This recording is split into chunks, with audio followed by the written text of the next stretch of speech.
आप देख रहे हैं इंडिया फास्ट 24 न्यूज चैनल। आज हम आपको मध्य प्रदेश के कंप्यूटर बाबा के बारे में चर्चा करेंगे।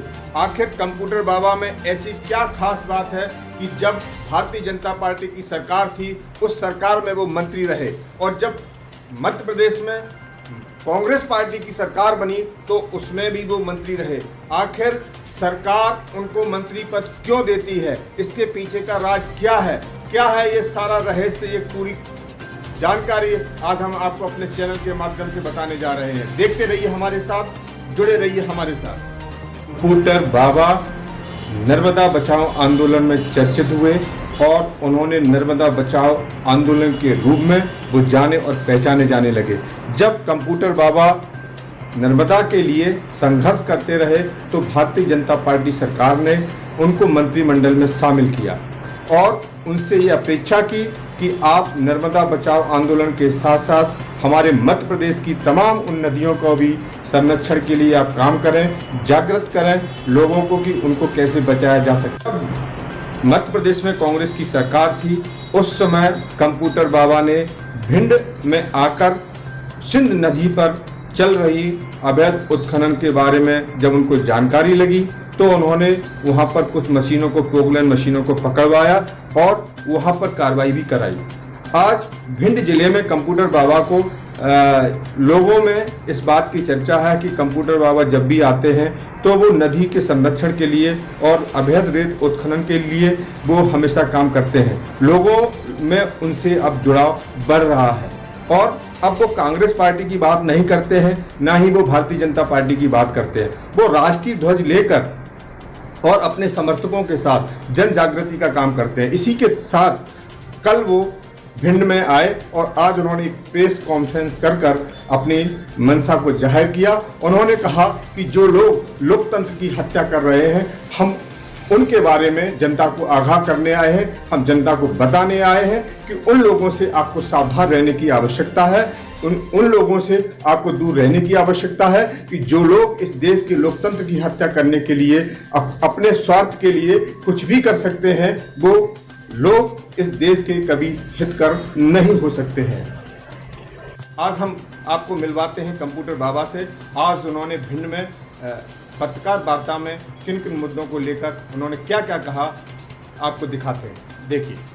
किस बात का है कि वहां माननीय प्रधानमंत्री मोदी जी से भूमि पूजन तो कराई जा रही है, पर उस भूमि पूजन में चारों, क्योंकि वो देश का मामला है, चारों शंकराचार्य को बुलाना चाहिए था।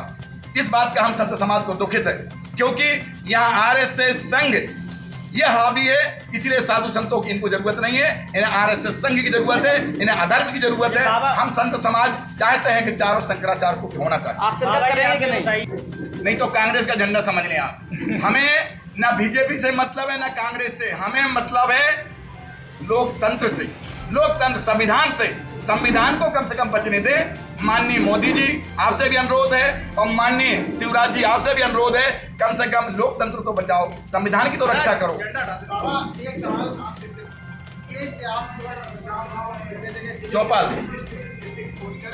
संदेश दे रहे हैं और यहाँ बैठ के आप अपने मुख्यमंत्री, सुनिए, इस प्रदेश के मुख्यमंत्री से पूछ लो कि इन्होंने जो 26, 28, 29, 33 मंत्री बनाए हैं, इनके फोटो बता दो आपके मीडिया के माध्यम से, ये कैसे इन्होंने शपथ ग्रहण की थी। नहीं, उनके बच्चे ने, उनको देख के भी तो लगे, पहले उनको नहीं हुआ कोरोना तो हमने सोचा हमें भी नहीं होगा, उनको होता तो हमें भी हो जाता। इसलिए शपथ ग्रहण में आपने देखा कोई माइकल लाल ने नहीं कहा कि ये गलत है। वहां राज्यपाल भी थे, तो आप किसी मीडिया वाले ने भी उसमें टिप्पणी नहीं की है। हम सब टिप्पणी करते हैं, हम साधु संत, देखिएगा वो तो मार्क्स भी नहीं लगाए थे, हमारे सब मार्क्स लगाए हैं। आप पूछिए उसमें मार्क्स भी, आधे मार्क्स नहीं लगाए थे, मंत्री बन गए।